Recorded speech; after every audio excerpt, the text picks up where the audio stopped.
E aí, pessoal, estamos começando a live aqui. Mais uma edição aí do FEQuad. Felizmente eu vou ter que deixar a câmera na horizontal, hein? Já tô avisando. Por conta de problemas técnicos aí, então vou segurar assim. Deixa eu ver se ficar mais de longe assim melhora. Isso, assim. Tá dando pra me ouvir aí, gente? Comenta aí nos comentários, tá bom.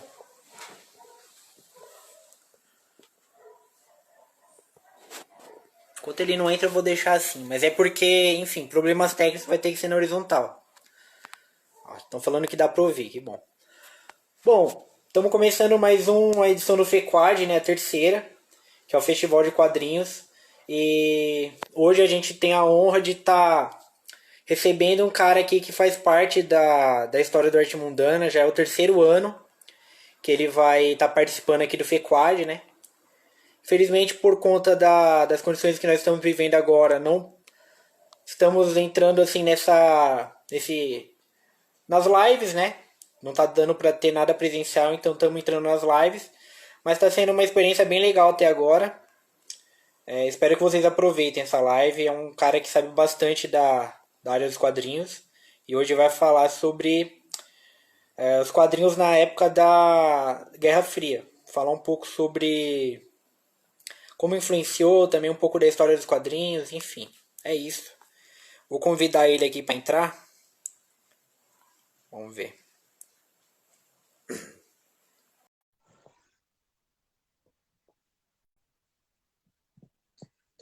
Tô convidando ele aqui para entrar.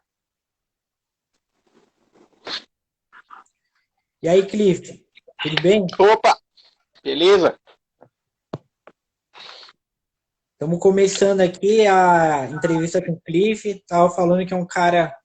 Queria agradecer, antes de tudo, a presença mais uma vez aqui no nosso FEQuad. Eu que agradeço o convite de novo. Opa, tamo aí. E ano que vem vamos convidar de novo. Enquanto der, tamo aí. Enquanto tiver paciência comigo. Então vamos embora. Enfim, eu poderia te apresentar, mas acho que é mais interessante você mesmo falar sobre quem que é Cliff Rodrigo.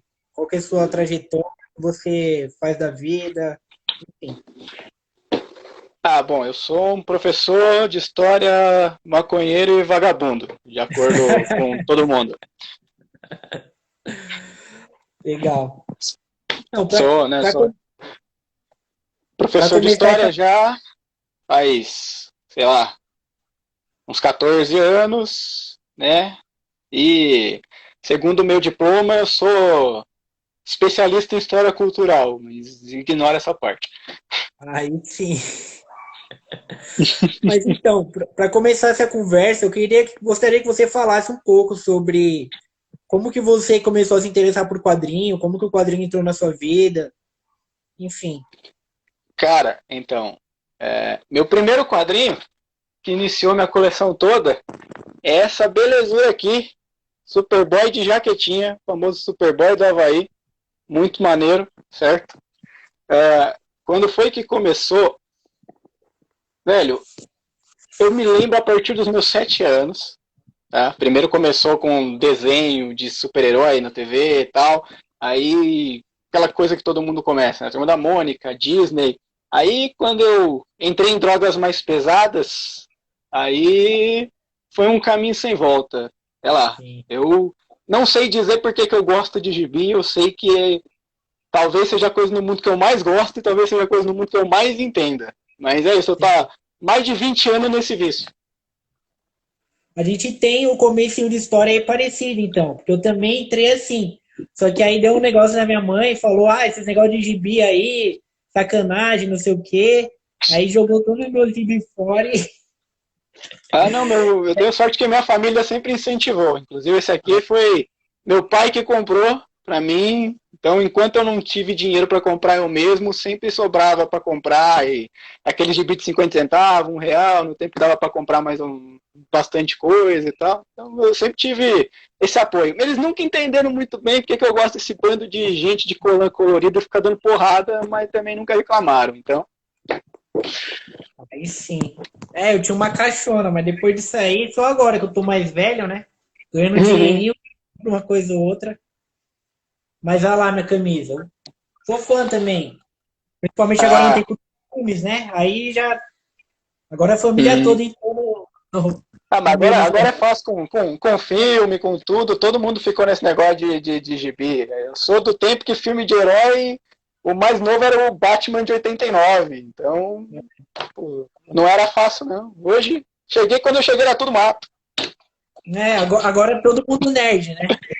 Aham. Então, é, entrando já no assunto, Guerra Fria, falar um pouco sobre. A gente vai falar um pouco hoje, né? Como, enfim, o meio influi na arte, a gente sabe disso, mas mais especificamente no meio dos quadrinhos, né? Então, eu gostaria Uhum. de que você falasse um pouco sobre, enfim, como que você disse que os discursos influenciam nesse meio do quadrinho, as ideologias. Poderia falar um Ah, pouco sim. nesse sentido pra gente? Posso, então. É aquela coisa, né? A gente. ah, Tudo que a sociedade produz está imbuído ali de uma determinada ideologia. A gente acreditar que existe uma neutralidade é uma coisa bem tacanha, bem imbecil, certo? O próprio Paulo Freire, olha aí, já vamos virar alvo do gabinete do ódio, porque eu estou falando de Paulo Freire, Já vai né? cair O a próprio, live aí. já vai, se sumir você sabe o motivo. Então, o próprio Paulo Freire dizia, né, que todo mundo tem uma ideologia, resta saber se a sua é, né, includente ou excludente. Então, mesmo que a gente faça inconscientemente, a gente não queira colocar a nossa visão de mundo, a nossa ideologia numa determinada coisa, seja um quadrinho, seja um livro, seja um filme, acaba que aparece uma determinada ideologia, um determinado ponto de vista, porque somos pessoas e todas as pessoas têm, ainda que uma grande parte delas negue porque digam que, sei lá, porque dizem que votaram na moeda. Mas, enfim, não dá para escapar. A ideologia é uma coisa que permeia ali. O interessante dos quadrinhos em si é que a gente pode perceber essa ideologia em níveis diferentes, digamos assim. Porque o quadrinho, ele é, né, todo mundo sabe, a união de textos com desenhos, né? Então, às vezes mais texto, às vezes mais desenho, mas enfim. Então, às vezes a gente consegue ver ah, o texto que está escrito, a pessoa não está necessariamente colocando ali um ponto de vista, né, de A ou B. Mas às vezes o desenho deixa passar uma coisa, às vezes o texto deixa passar outra que o desenho não está dizendo. Então, pô, é interessante perceber como é que essa ideologia fica dialogando dentro de um produto cultural que tem multicamadas, né? Que você tem um discurso escrito, um discurso pictográfico e etc. Então, Você poderia falar um pouco sobre. Peraí, que fica aparecendo um pessoal aqui na frente. Deixa eu arrumar isso.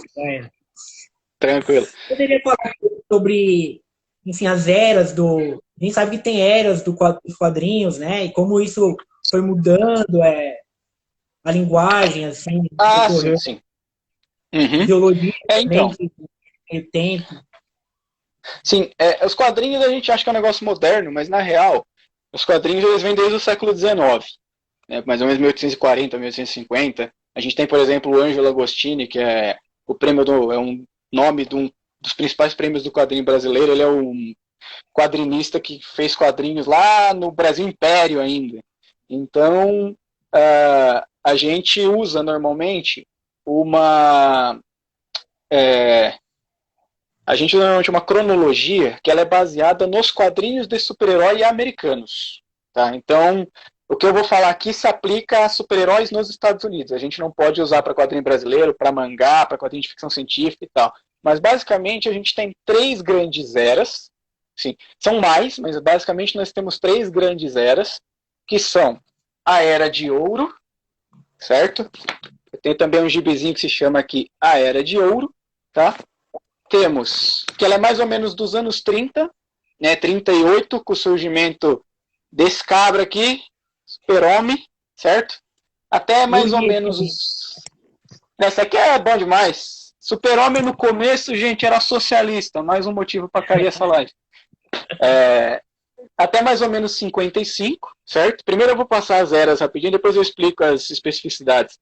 Depois temos a Era de Prata, tá? De mais ou menos 55 até mais ou menos uma parte dos anos 70, lá para 72, por aí. Depois temos a Era de Bronze, certo? Que foi até mais ou menos 86, se eu não estou enganado, com a Crise nas Infinitas Terras, que está ali, certo? E aí a gente tem o que a gente chama de Era Moderna, que é a de Opa, 86.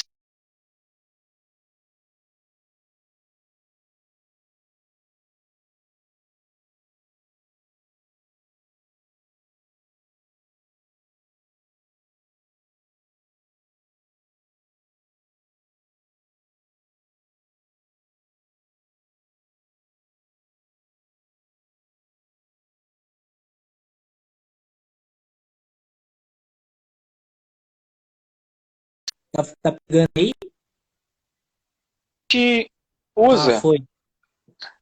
Tava difícil aí? Conseguiu? Cortou? Tranquilo? Eu não sei se fui eu que caí ou se foi você, mas deu uma Não sei. travadinha. Quer que eu repita? Eu repito. Você tava falando das eras lá. Era de Sim, bronze. então. Então, a Era Moderna, temos que é a última, né, que é a mais recente, tem Sim. mais ou menos uns 32, 33 anos por aí. Só que essa aí a gente tem muito debate em como chamar. Tem gente que chama de Era Moderna, tem gente que chama de a Era de Lata, tem gente que chama de Renascença.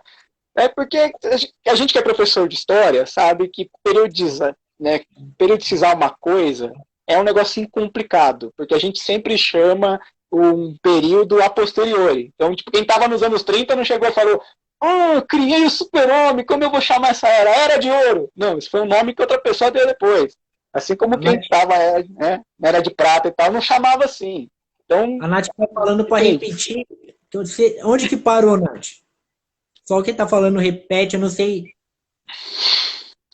Coloca aí, Nath. Você ouviu até que parte, Nath? Porque deu uma travada. Não sei se você percebeu, Cliff, que deu uma travada aí ou eu não. percebi, ficou um símbolozinho aqui. Eu tava É, falando porque sei lá como funciona, né? Então, mas eu posso até repetir, mas não, eu vou explicar rapidinho manda, as não, periodicidades. continua. Porque você vai Os, explicar, já dá para entender. exato, então. Por que a gente chama, por exemplo, a Era de Ouro com este nome, né? A gente remete Era de Ouro, aquela coisa da mitologia grega, né? Tipo, a Era de Ouro, quando os deuses andavam na Terra e tal. A gente não chama Era de Ouro porque é onde a linguagem dos quadrinhos desse super-herói foram sendo construídas, certo? Então a gente tem a, aquela coisa da criação das habilidades extraordinárias dos heróis, da identidade secreta, dos uniformes, dos sidekicks, de como esse universo ia ser montado. A gente tem o surgimento dos principais super-heróis, então Super-Homem, Batman, Mulher Maravilha, Capitão América e tal. A gente chama de Era de Ouro por isso. Porque é quando começou a pipocar. Tipo, a Era de Ouro era um negócio que todo dia brotava um herói novo, porque todo mundo estava tentando experimentar, então tinha 1 milhão de heróis, um mais maluco do que o outro, e assim ia. Só que aconteceu o seguinte: os heróis eles foram muito populares até a Segunda Guerra Mundial, né, até mais ou menos 45, 46, porque eles representavam um ideal, né, eles combatiam o mal, eles representavam o ideal do que as pessoas queriam ser e tal. Quando termina a guerra, a Segunda Guerra, e as pessoas ficam meio desiludidas, porque viram, pô, a guerra acabou, todo mundo sofreu, você via gente voltando ferido e tal, meio que o povo começou a ficar um pouco desesperançoso, certo? Tipo, cadê os super-heróis para salvar a gente e tal? Inclusive a DC tem uma explicação de por que os super-heróis não participaram da guerra, que é muito louca. O Hitler tinha uma lança, a lança do São Longuinho, aquele cara que ficou espetando Cristo lá na cruz, e essa lança não permitia que nenhum ser com superpoderes pisasse na Europa. Por isso que aconteceu a Segunda Guerra. É gibi, gente, é coisa de maluco. Mas enfim.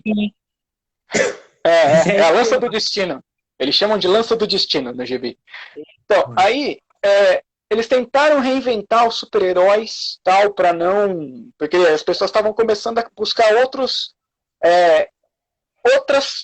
formas de entretenimento. Além de ter já a concorrência de cinema e tal, eles começaram a se interessar mais por gibi de romance, por gibi de aventura, por gibi de comédia, por gibis de terror, já que eles viveram a guerra, eles estavam querendo também terror, ficção científica e tal. E aí os super-heróis meio que foram caindo num declínio, certo? Aí, para ajudar, apareceu um senhor chamado Frederic Werther, um psicanalista, que ele fez um livro chamado A Sedução do Inocente, certo? E o que ele dizia nesse livro? Ele fez uma pesquisa que era a seguinte, ele entrou em várias instituições de menores infratores, tipo a Fundação Casa lá dos Estados Unidos nos anos 40, chegou para todo mundo e falou: ô moleque, tu lê gibi? Eu leio, tio. Ô, tu lê gibi? Eu leio também, tio. Ô, tu lê gibi? Eu leio também, tio. Ele foi recolhendo a pesquisa dele e chegou à conclusão de que gibi leva você à criminalidade. Por quê? Porque todo mundo que eu entrevistei disse que lia gibi.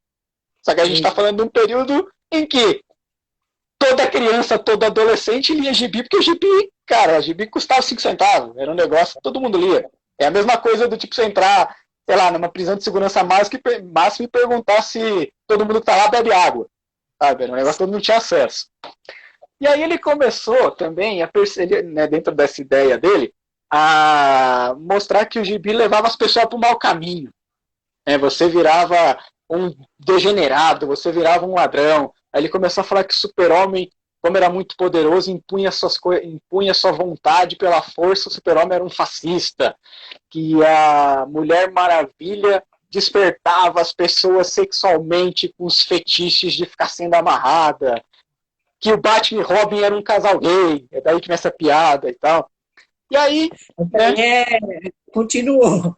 Essa aí continuou. Essa aí piadinha continuou. Só que a gente estava vivendo nessa época, já no final da Segunda Guerra, o começo da Guerra Fria, certo? Então os Estados Unidos estavam passando por uma época que a gente chama de macartismo. A gente tinha um senador, o Joseph McCarthy, que ele abriu uma espécie de CPI, um comitê, para estudar ações anti-americanas. Eles estavam procurando comunista infiltrado. Então eles pegavam qualquer pessoa do meio das artes, cinema, teatro, rádio, quadrinhos e tal, e começavam a entrevistar essas pessoas, chamavam elas para depor e tal, para tentar buscar quem era comunista para preservar o modo de vida americano.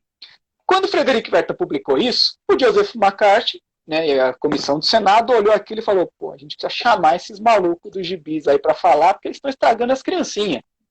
Então, foi aberta uma comissão, tal, chamaram vários publishers, vários editores, artistas e tal, para falar. Aí, para não ter o risco de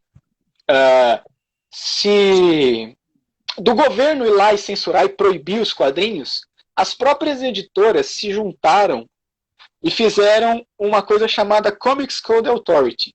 Eles fizeram meio que uma autocensura, criaram esse código dos quadrinhos e criaram um selo. Eu não sei se vai dar para ver, que é este selo aqui, certo? Todas as histórias em quadrinhos tinham que ter esse selo na capa para elas poderem ser distribuídas. Se não tivesse isso aqui, não ia ser distribuído, não ia chegar para o consumidor e lascou. Só que esse selo, esse Comics Code, ele proibia muita coisa. Por exemplo, ele proibia que na capa tivesse imagens de violência. Ele falou que o mal deveria sempre perder para o bem e o mal nunca deveria ser romantizado, que as mulheres deveriam ser desenhadas de uma maneira menos sexualizada. Aí eu acho um ponto positivo do Comics Code, beleza, de que casais nunca deveriam ser mostrados em situações que incitassem as pessoas do tipo, eles vão fazer amor, sabe? Coisas desse tipo. E aí acabou que essas editoras que publicavam revistas de terror começaram a falir, porque elas eram, né, monstros, não podia publicar monstros, então tipo, não podia ter o lobisomem que tem aqui na capa, não podia ter os mortos-vivos que tem aqui. Essas editoras começaram a falir e tal. Só que aí tem uma pegadinha legal. Para fugir do Comics Code, o Comics Code falava o seguinte: todos os quadrinhos têm que distribuir com esse selo. Só que eles consideravam quadrinhos o que está neste formato, que é o que a gente chama aqui de formato americano, certo? Isto para eles era um quadrinho, isso tinha que ter o selo, tanto que a gente tem um selo aqui. Essas editoras, para tentar fugir desse selo e para tentar sobreviver, passaram a publicar em formato magazine, que é o formato de revista. Porque isso aqui, teoricamente, não é um quadrinho, é uma revista, então não precisa ter o selo, certo? Aí a gente começou a ter, por exemplo, a publicação nos anos 70 da Espada Selvagem de Conan, que tem nudez, etc., mas como é em formato magazine está valendo. A própria Mad, que é uma revista de humor satírico, que também está valendo e tal. Mas enfim, tudo isso, essa perseguição do macartismo, essa criação do código, fez com que os super-heróis fossem perdendo popularidade. Os únicos que sobraram foram o Batman, o Super-Homem e a Mulher Maravilha. Foram os únicos que continuaram na banca. Todo o resto foi cancelado. O Capitão América, inclusive, passou por uma fase ridiculamente tosca, onde ele virou Captain America Come Smasher, o esmagador de comunistas, nos anos 50. Tipo, durou umas 4 edições, era um negócio assim que você ficava, Jesus do céu, o que esses caras estão fazendo? Sabe? Tipo, era ridículo, assim. Aí, nos anos 50, começou, né, na metade dos anos 50, o interesse com ficção científica. Por quê? A gente sabe, Guerra Fria, corrida espacial, descobertas científicas, a era atômica e tal. Todo mundo ficou meio que fascinado com isso. Tanto que é a era de ouro também dos quadrinhos de ficção científica. Eles vêm desde os anos 30, mas eles continuam a florescer nessa época. E aí, a DC, tudo que eu estou falando aqui é a DC, a Marvel, enquanto a gente entende, não existia ainda, né? Existia como Timely, mas era um negócio menor. A DC é a principal editora nessa época. A DC resolve que eles vão reformular antigos personagens com uma pegada mais científica. E aí a gente tem o começo do que a gente chama de Era de Prata. Não é essa revista aqui, começa com o Showcase número 4, que apresenta a origem do Flash Barry Allen, aquele do seriado. Eu sou Barry Allen, eu sou o homem mais rápido do mundo. Então, o Barry Allen, todo mundo sabe, né? Se você assiste a série, se você não assiste, eu vou dar um spoiler, mas é um spoiler da origem do cara, então quem se importa. Ele é um policial forense, ele é um CSI, certo? Mesma coisa, o Lanterna Verde. A gente tinha um Lanterna Verde na época da Era de Ouro, que era o Alan Scott. Só que ele era mágico. Este Lanterna Verde, ele é um policial, né? Os Lanternas Verdes são uma tropa de policiais espaciais, então ele tem o anel aqui, e este anel já é mais ligado em tecnologia. Então, foi a época em que os heróis começaram a serem com fundo mais científico, certo? Só que o conteúdo das histórias, por causa do Comics Code, ele modificou muito. Antes, a gente tinha umas histórias na Era de Ouro que eram, digamos que para a época elas eram violentas. Hoje é meio bobo, mas para a época era violento. Por exemplo, o Super-Homem, ele jogava a gente pela janela, ele dava murro em... O Super-Homem dando murro num ser humano normal. Ele dava murro em cara que espancava a mulher. Ele pegava mafioso, botava no poste assim e falava, eu vou encostar você no poste, você vai tomar um choque. Você vai tomar um choque. O Batman matava. Então, tipo, eram umas coisas que o pessoal achava que era muito violento. Por causa do Comics Code, toda aquela coisa com violência, as histórias da Era de Prata, as histórias da Era de Prata eram muito malucas. Sério. Tem algumas histórias que, se você não estiver usando substâncias ilícitas que alterem seu pensamento, você não vai conseguir compreender. É umas coisas muito bestas. Tipo, é daí que vem muito meme do Batman, porque o Batman, coitado, foi a principal vítima. Ele tinha histórias onde ele virava um bebê. Tem o Bat-Zebra, porque ele usa um uniforme todo listrado. Tem o Batman Arco-Íris, porque ele tem que usar um uniforme com todas as cores do mundo uma vez por dia, senão ele morre. o super-homem começou a desenvolver poderes de criar pequenos super-homens e lançar eles pelo dedo. Mas era uma maluquice. Então, essas histórias da Era de Prata, elas são muito divertidas, são doidas, mas são divertidas, e elas são um tom bem mais infantil do que na Era de Ouro. Uma coisa que a gente tem que admitir, ainda que nós adultos que lemos quadrinhos que temos barba na cara não gostemos de admitir isso, gibizinho é basicamente feito para criança, certo? Sim, Criança e adolescente. Hoje em dia a gente sabe que tem uma segmentação maior, então, né, ok, adulto, você pode ler o gibizinho, que a maioria das pessoas não vai achar que é coisa de criança. Mas naquela época a gente está falando uma coisa que é para criança. Então eles começaram a fazer histórias que são pueris, assim, são muito bobas, sabe? Aí, obviamente, naquela relação que a gente tem com a sociedade sempre influenciando, a partir dos anos 60, né, final dos anos 60, começo dos anos 70, a gente tem a Guerra do Vietnã acontecendo. E muita gente que cresceu lendo essas histórias em quadrinhos, né, lá dos anos 30, dos anos 40, são pessoas que começaram a entrar na indústria. E desenhistas e roteiristas. E gente de 20 e poucos anos dos anos 60 é o quê? É um bando de hippie maluco. Certo? E eles começaram a pensar, a gente tem que tornar o gibi, o quadrinho, uma coisa que é escapista, uma coisa que é para o público infanto-juvenil, mas uma coisa que tem um conteúdo a mostrar. Então, as histórias a partir do final dos anos 60, começo dos 70, quando a gente entra na Era de Bronze, elas começam a apresentar um conteúdo, digamos, mais socialmente engajado. Então, é a época, por exemplo, da morte da Gwen Stacy, certa namorada do Homem-Aranha.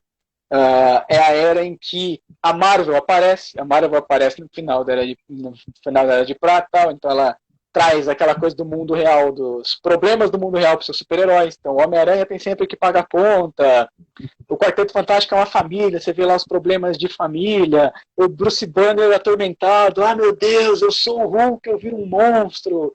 Tá? Então eles começaram a trazer profundidade para os quadrinhos. O máximo de profundidade, ao menos, que a época permitia, certo?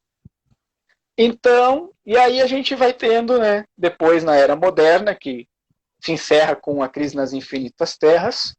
Basicamente, a DC tinha multiversos. Quem assistiu a série de TV conhece, né? Crise na Terra X, Crise nas Infinitas Terras, tá? Apareceu lá no crossover da série do Flash, tá? Da DC tinha múltiplos universos, os leitores estavam tudo confuso, porque hora era um super-homem, hora era outro, de super-homem velho, super-homem novo, Superboy de lá, Superboy daqui, Batman roxo, Batman amarelo. Eles resolveram rebutar tudo, e a partir daí a gente diz que é o final da Era de Bronze para o começo da Era Moderna. Na Era Moderna a gente já tem histórias mais sombrias, por exemplo, o ano 1, Batman o Cavaleiro das Trevas, o Watchmen, ali também, que eu esqueci de pegar e tal. Narrativas mais sombrias, narrativas mais maduras. Aí sim a gente pode efetivamente dizer que a partir da Era Moderna, os quadrinhos eles se segmentaram entre coisas que são para crianças e adolescentes, coisas que são para um público mais maduro, certo?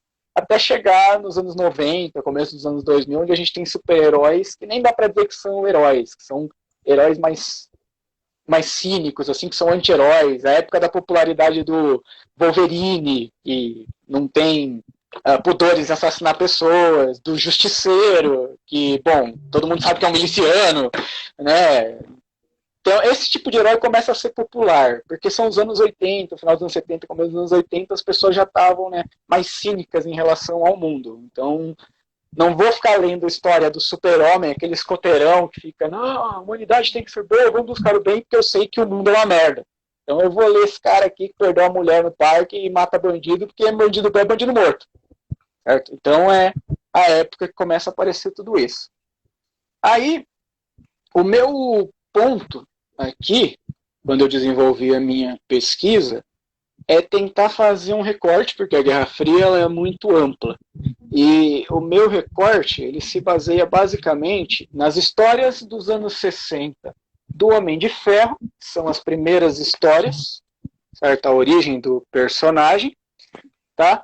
E as histórias dos anos 70 do Arqueiro Verde com o Lanterna Verde. Eu não estou com o meu aqui, esse aqui é um outro, mas enfim, é só para ilustrar. E qual que é o ponto aqui? Os quadrinhos, o meu objetivo quando eu desenvolvi a minha pesquisa os quadrinhos, eles são uma forma de arte, tá? Apesar de ter toda a questão do capitalismo, da produção em massa, etc., em cima, mas eles são considerados dentro do mundo das artes, inclusive os quadrinhos são chamados de a nona arte, a sétima arte é o cinema, a oitava arte é a fotografia, a nona arte são os quadrinhos. Dentro do mundo da arte, digamos assim, da academia, melhor dizendo, os quadrinhos meio que estavam escamoteados até uns anos atrás. Falava, não, eu quero analisar grandes obras, eu vou falar da ética em Crime e Castigo dos Dostoiévski, eu vou analisar Cidadão Kane, eu vou falar dos livros do Platão, eu não vou falar de um cara vestido de verde que sai tirando flecha por aí, o outro que usa um anel, porque é coisa para criança. Então, o meu ponto era tentar pegar os quadrinhos e mostrar que eles têm a sua utilidade enquanto instrumento de pesquisa, tá? Enquanto um instrumento pedagógico da sala de aula. Então, a minha ideia seria a seguinte, né? Eu peguei a Guerra Fria sobre duas perspectivas diferentes, no prazo de mais ou menos uns 15 anos. Então, 10 anos, 63 até 73, mais ou menos, analisando a dualidade do discurso. O que isso quer dizer? Por um lado, a gente tem aquele discurso da Guerra Fria, do capitalismo contra o comunismo, e o capitalismo como o lado bom da coisa, certo? É aquele velho meme, tipo, no comunismo você tem justiça social, mas no capitalismo você tem uma TV de 73 polegadas, que solta raio, certo?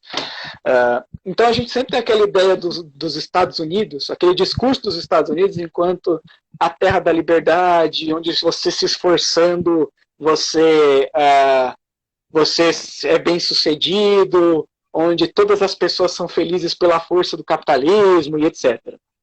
Onde os comunistas são os vilões, os bandidos, os caras maus. Então, por um lado, nas histórias do Homem de Ferro, a gente tem essa construção do discurso dos Estados Unidos enquanto a epítome da civilização e da liberdade e do self-made man, né, que hoje a gente chama de empreendedor, né? Enquanto os comunistas são maus, eles vão, né, comer criancinha, eles vão fazer que nem o Bozo e entrar na sua casa, tirar você da casa e botar gente para viver no seu quarto, certo? Você lembra da propaganda da Regina Duarte na primeira eleição do Lula, que ela falava, eu tenho medo, porque ele vai colocar gente dentro da minha casa. Sério, procura no YouTube, cara, é engraçadíssimo. E ela falando, eu tenho medo. Eu vi essa. Isso é maravilhoso, cara. E hoje eu tava vendo o Café com Bolos, ele tava falando disso justamente. Tipo, que ficam lá, você vai invadir propriedade privada e tal. Então, nos anos 60, as histórias do Homem de Ferro mostram bem isso, certo? Tem até esses dois volumes são bem legais. Hoje em dia vocês não devem mais encontrar, porque a Panini não publica mais essa merda. E isso aqui é velho, então você vai achar e vai estar bem caro. Mas é legal porque tem uma introdução do Stan Lee, fazendo aquelas fanfarronices que o Stan Lee sempre faz, né, hiperbólico. Mas ele coloca o seguinte, ó, na introdução do volume 1. A história que se segue, você vai ter uma amostra de um dos fatores que tornaram a Marvel Comics uma favorita absoluta durante os anos 60. A qualidade da relevância. A aventura inicial do Tony Stark não apenas aconteceu durante a Guerra do Vietnã, como se desenvolveu centrada no trágico conflito. Naqueles dias, tínhamos tendências um pouco menos sofisticadas, vendo as coisas de maneira mais maniqueísta. Os comunistas eram os bandidos e nós os mocinhos. Claro, somos menos simplistas hoje, mas no começo dos anos 60, isso tudo nos ajudou bastante a compor a nossa covarde confraria de vilões. Certo? Então ele próprio põe um meia-culpa do tipo, essas histórias retrata os comunistas como vilões, porque era o que todo mundo acreditava nos anos 60, certo? E é o que a criançada queria ver. Então, por um lado, a gente tem essa construção desse discurso. E daqui a pouco eu vou mostrar algumas imagens para a gente ver esse discurso assim na prática, né, na história. Enquanto, nos anos 70, eu trabalho com a desconstrução desse discurso. Porque as histórias do Arqueiro Verde com o Lanterna Verde, elas são basicamente um road movie, sabe? O que o Easy Rider lá foi para o cinema, o Arqueiro Verde e o Lanterna Verde foi para as histórias em quadrinhos. O Arqueiro e o Lanterna, que são dois heróis com visões bem antagônicas, né? O Arqueiro, ele é, nessa versão aqui, daqui para frente, é a melhor versão do Arqueiro do mundo. O Arqueiro, ele é um socialista quase anarquista. Tipo, ele é o herói, sei lá, o herói mais de esquerda da DC. Tá? Enquanto o Lanterna, o Lanterna, ele é de uma tropa de policiais espaciais. Então imagina que ele é um PM. O que PM é um bando de fascistas, certo? Então a gente tem um herói conservador, direitista até o talo, que acha que o certo é certo, o errado é errado e não vê os tons de cinza do mundo, enquanto a gente tem um comunista maluco completo. E os dois, minha gata acabou de entrar pela janela. E os dois resolvem sair pelos Estados Unidos, o Arqueiro para dar uma consciência. Não, o Arqueiro para dar uma consciência pro Lanterna, para ele perceber. Pera aí, gente, minha gata tá enchendo o saco, eu vou continuar falando. Para ele perceber que o mundo é mais. Essa praga aqui. Essa praga aqui, demônia! Para ele perceber que o mundo é mais do que ele pensa, eles resolvem sair pelos Estados Unidos e lá, nessa viagem, eles descobrem as mazelas dos Estados Unidos. Então, a gente tem toda a questão da busca por direitos civis, do custo que a industrialização traz, então, degradação do meio ambiente, a gente tem a exploração da classe trabalhadora, a gente tem vários aspectos que o discurso dos anos 60 na história do Homem de Ferro não revela. Então eu trabalho nessa dualidade. Enquanto um constrói um discurso de uma maneira, o outro desconstrói um discurso de outra maneira num prazo de mais ou menos 10 anos. Então o meu ponto é justamente esse, certo? Aí é interessante eu pegar para explicar essa questão o termo ideologia, certo? Os gatos não respeitam nada, são capeta, essas pragas. Eu pegar o termo ideologia que eu uso na minha análise é o termo ideologia que o Marx aplica, certo? Mais um motivo para derrubar a live, eu estou falando de Marx. O Marx, ele escreveu junto com Engels, né? Quase tudo que a gente fala que o Marx fez, o Marx não fez sozinho. O Manifesto Comunista é Marx e Engels, a ideologia alemã é Marx e Engels e tal. Então, o Marx ele desenvolve junto com Engels. Oi? Do Marx. É o Robin do Marx. Ele é o Robin do Marx. Melhor, Lennon e McCartney, ou então o Stan Lee e Jack Kirby, só que sem o Stan Lee levar todos os créditos. Então, o Marx ele desenvolve na ideologia alemã. A ideologia alemã é um livro que ele faz para criticar 4 filósofos. E eu não vou me arriscar a dizer o nome deles aqui, porque, bem, são alemães, certo? Mas ele quer criticar 4 filósofos que ele diz que estão se tornando assaz conservadores, certo? Muito conservadores.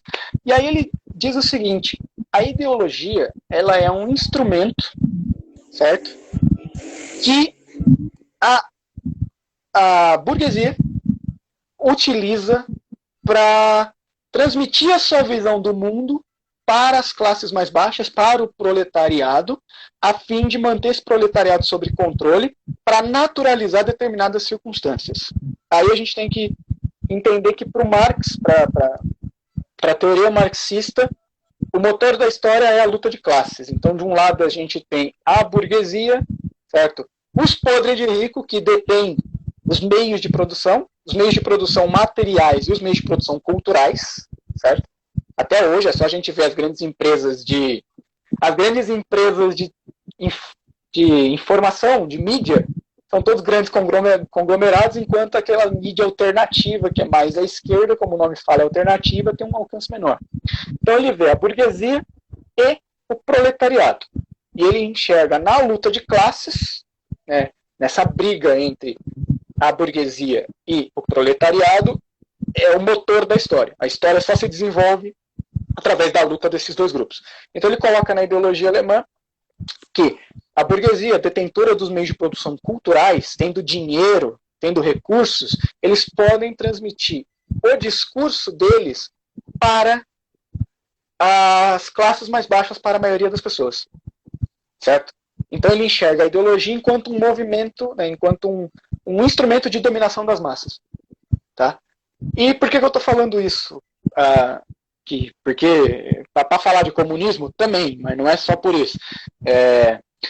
Porque a ideologia, segundo Marx, ela funciona através do que ele chama de discurso lacunar. O que significa isso? Eu vou te contar, eu vou te fazer uma afirmação verdadeira que vai te fazer inferir uma outra informação que é falsa.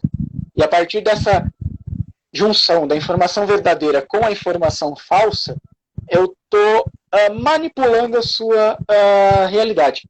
Quase como uma meia-verdade, entende? Por exemplo, eu posso falar que todos somos iguais perante a lei, certo? Isto é uma verdade, se está na nossa Constituição, ainda que não aconteça na prática, mas está no texto, então isso é o que importa. Em qualquer sociedade fundada por bases burguesas é assim que é.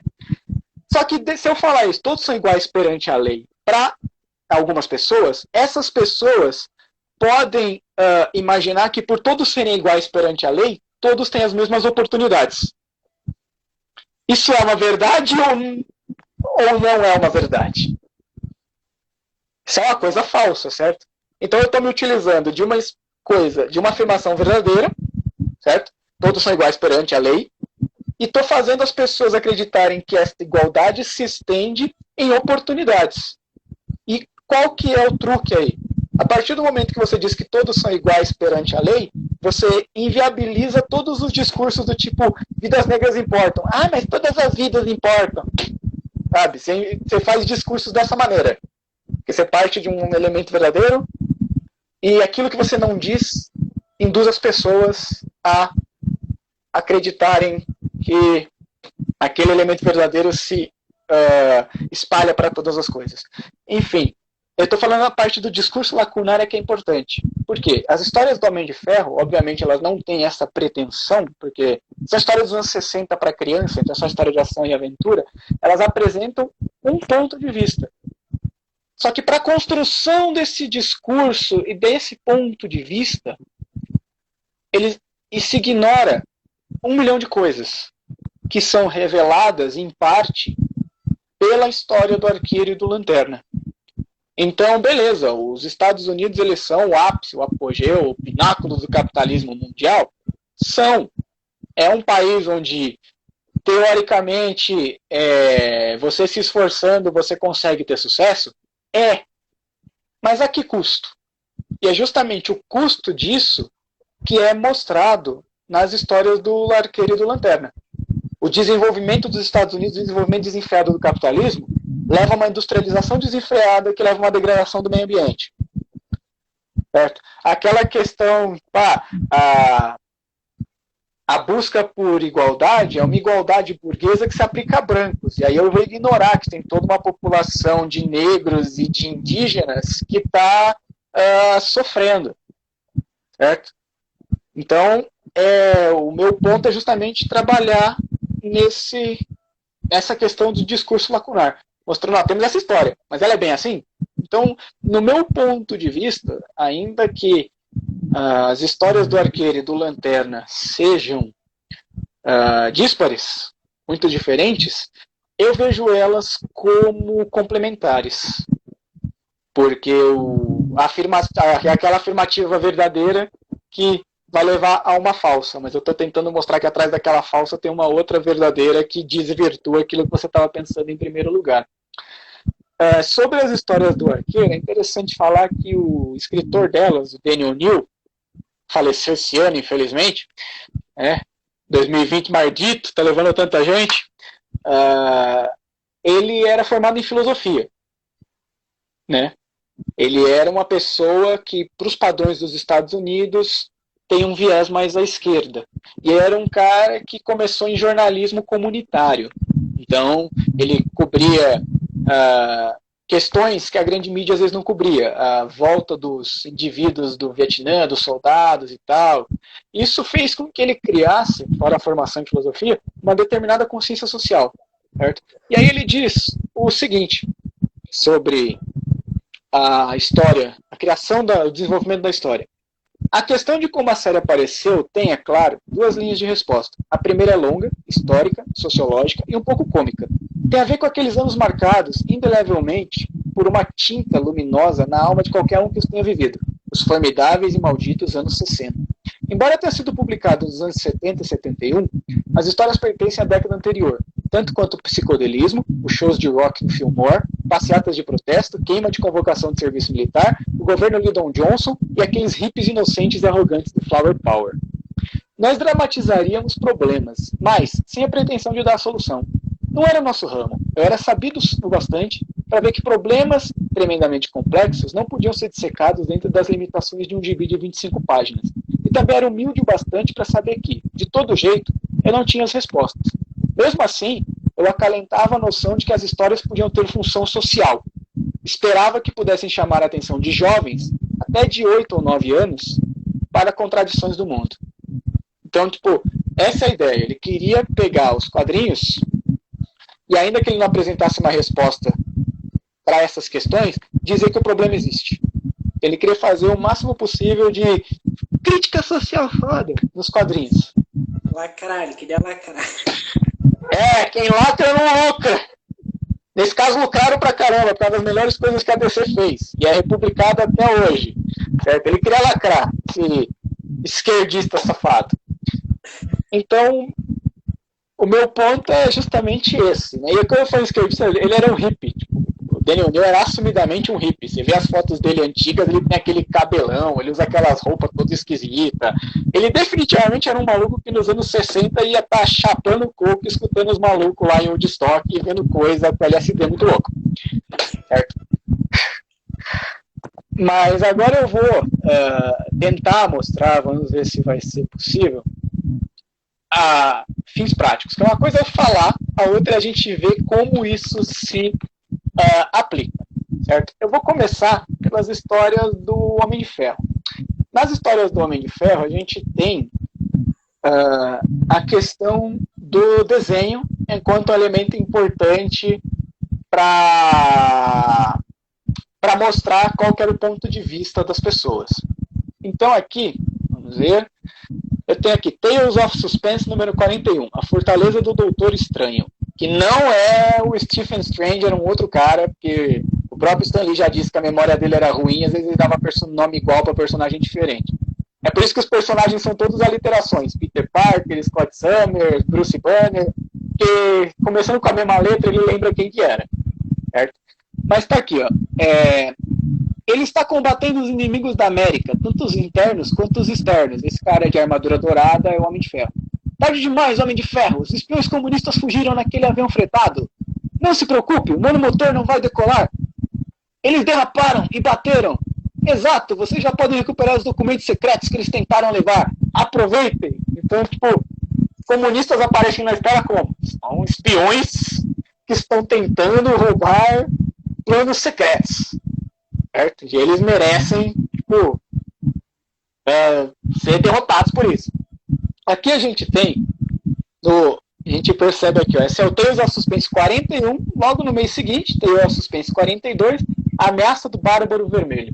Esse é um detalhe interessante no Homem de Ferro. Ele tem muito inimigo com nome de vermelho, de escarlate, é para mostrar que eles são tudo comunistas. Então a gente tem o Dínamo Escarlate, a gente tem o Bárbaro Vermelho. Tá aqui, ó. Vejam o desenho em si, como eles são desenhados, todos meio feios. eu devia mandar te fuzilar, seu covarde incompetente. Mas, general, não podemos fazer o impossível. Ninguém consegue ficar invisível para roubar os planos sobre as barbas do Stark. Palermas, traidores, não quero saber como subtrair segredos vitais. Só agindo resultados. Sumam da minha frente, seus vermes sem fibra. Primeiro, todo mundo usando uniforme militar.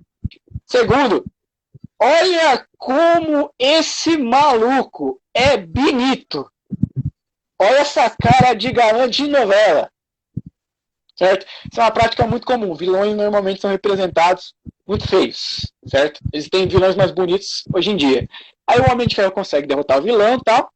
Aí ele fala, graças a mim, nossos espiões poderão eliminar Stark quando estiver vulneráveis. Aí o Stark pensa o seguinte, preciso fugir para a nação democrática mais próxima, enquanto ainda tenho chance.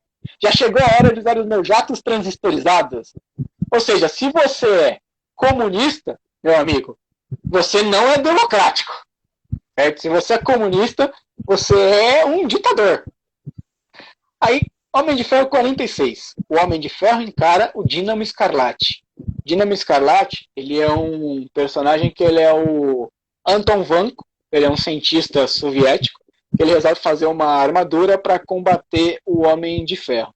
E aí, o Homem de Ferro percebe que ele não vai conseguir vencer na porrada e ele resolve usar a esperteza. Então ele grava uma mensagem dos superiores do Anton Vanko, né, do pessoal da KGB, dizendo que eles iam matar o Anton Vanko, que ele não era digno de confiança e tal. E ele reproduz essa mensagem para fazer o cara ouvir e bandear pro lado dos capitalistas. Então ele faz o seguinte, ó. Isso me deu outra ideia. Todos os comunistas sofrem de desconfiança crônica uns dos outros. Nunca confie num comunista, crianças. Está fugindo? Mas que covarde! Aquele patife inescrupuloso. Então a morte seria a minha recompensa por servi-los? Pobre Vanko, ele não sabe que na verdade escutou a minha voz e não a do seu líder. Quando deixei Vanko por instantes, eu rapidamente gravei o discurso em meu gravador. Eu tenho certeza de que ele acreditaria. Afinal, ele sabe quão traiçoeiros os comunistas são. Então, tipo, pra você ver, o Homem de Ferro tudo é assim. E aqui, velho, nessa história aqui foi quando eu olhei e falei, mas não é possível. Eu não tô vendo isso. Não pode ser. O Homem de Ferro estava perseguindo um cara chamado O Espantalho. E esse cara, num determinado momento, foge e ele vai parar num barco perto de Cuba, certo?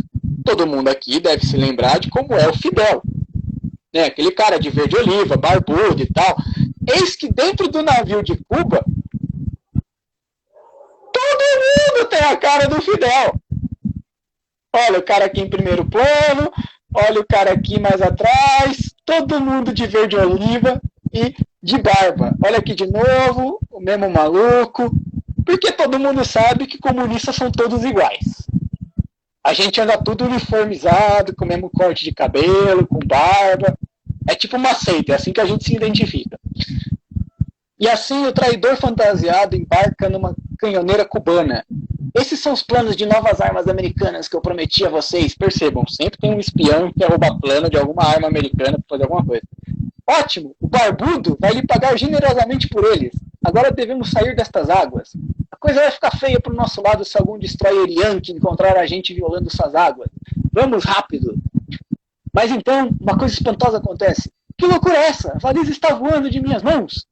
E por que não deveria? Por direito ela não lhe pertence. Ela pertence aos Estados Unidos. Meu aparelho funcionou perfeitamente. Sabia que meu transistor magnético o atrairia no momento certo. Homem de Ferro! Ataquem-no, camaradas! Nenhuma recompensa seria grande demais para o homem que destruir um dos mais poderosos defensores yankees. Tipo, cara, todo comunista é igual, velho. Achei isso, assim, fantástico. Aí, eu falei que a gente tem vários elementos de inimigos comunistas do Homem de Ferro. Alguns, inclusive, a gente tem até hoje nos filmes. Muita gente não sabe que esses inimigos têm, né, que esses personagens têm um background comunista. Eles aparecem, inclusive, no MCU, né, nos filmes da Marvel, simplesmente porque agora não é mais conveniente. Aqui a gente tem o Dínamo Escarlate e acho que é Tornado Vermelho, o nome desse outro. eu não sei, certo? Não me lembro. Aqui a gente tem a Viúva Negra, ela mesmo, a Scarlett Johansson. A Viúva Negra e o Hawkeye, né, o Gavião Arqueiro, começaram como vilões soviéticos. Eles eram a Viúva Negra era uma espiã russa, namorada do Gavião Arqueiro, e ela usava o Gavião Arqueiro para fazer o que todo comunista faz, que é tentar roubar, né, planos de armas norte-americanos. Aí depois ela se bandeou pro lado dos americanos capitalistas. Então, no caso do Homem de Ferro, seria interessante, até pensando num fim pedagógico, trazer essas histórias para analisar as próprias imagens, essa própria iconografia da coisa, para ver qual era a ideia que os desenhistas da época, em particular o Don Heck, que é quem desenhou todas essas histórias que eu mostrei. Ele não foi o único, a gente teve o Jack Kirby, o Steve Ditko desenhando e tal, mas ele era o principal. Como é que eles demonstravam esse tipo de coisa? Porque aí é interessante a gente entender como é que a Marvel fazia roteiro. Eles tinham uma coisa chamada método Marvel. O Stan Lee, ele escrevia roteiro para uns 40 gibis diferentes. Então o que ele chegava? Ele chegava pro desenhista e falava: fulano, nessa história aqui, o Homem de Ferro vai enfrentar um cara que é um espião comunista e vai roubar uns planos e no final ele tem que vencer. Beleza. Aí ele chegava: pô, tá nessa aqui, o Homem-Aranha vai enfrentar o Dr. Octopus num navio. Beleza.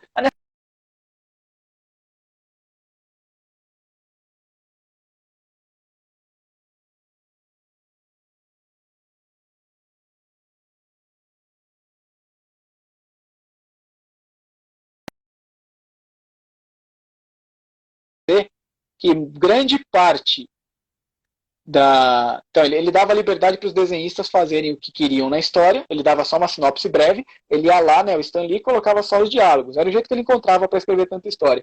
Então, nessa história, a gente pode dizer que toda essa iconografia é a ideia do Don Heck, e não necessariamente do Stan Lee.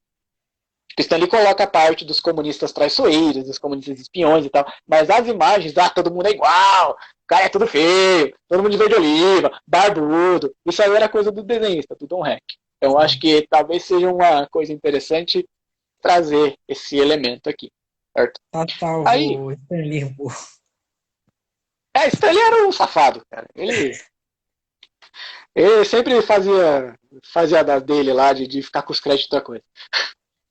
Enfim, aí, Então, no Homem... felizmente, tô vendo aqui, falta 2 minutos para acabar a live. Conversa puxa. boa, muito bom. Enfim, ano que vem, quem quiser ver o Cliff, já volta aqui que ele vai estar. A gente nem conversou com ele, mas é um cara que está sempre aí. Obrigado, Opa. Cliff, pela palestra de hoje. Você gostaria de deixar suas redes sociais, sei lá, para alguém? Vou deixar um recado do tio Stalin. Tio Stalin tá mandando todo mundo pro Gulag. Já que acabou. Pode ser, sei lá, quem quiser falar comigo, me encontrar, me procurar, é só, né, me procurar no Facebook. Sim, Cliff Rodrigo Silva, que é a única rede social que eu costumo usar. Eu tenho Twitter, mas eu não sei usar, porque eu sou velho. Eu tenho Instagram também, né, e Cliff_SPFC. Eu posto lá umas fotinhas de vez em quando, mas também não uso muito. Então, quem quiser bater um papo é me procurar por aí. E, né, eu não posso deixar passar, eu faço parte de um podcast, veja você, apesar de não ter muita regularidade, aliás, de 2 podcasts, na verdade, que a gente fala de cultura pop, sempre pegando mais para um lado de política, que é o Plano 9, certo? Podcast chamado, do site Plano 9, chama Capivariano, o nome do podcast, e o outro chama Urudcast, do tiourud.com.br. Então, quem quiser, procura lá, e se der, nós está de volta, e é isso aí, comunismo é paz e amor. É isso aí. Obrigado, Clique, mais uma vez. E para todo mundo que está assistindo, vai continuar aí o FEQUAD, mais outras lives também. Então fiquem aí espertos aí no no perfil do Arte Mundana aqui no Instagram para estar acompanhando tudo. É isso, gente. Pô, tem Obrigado. gente maneira. Tchau.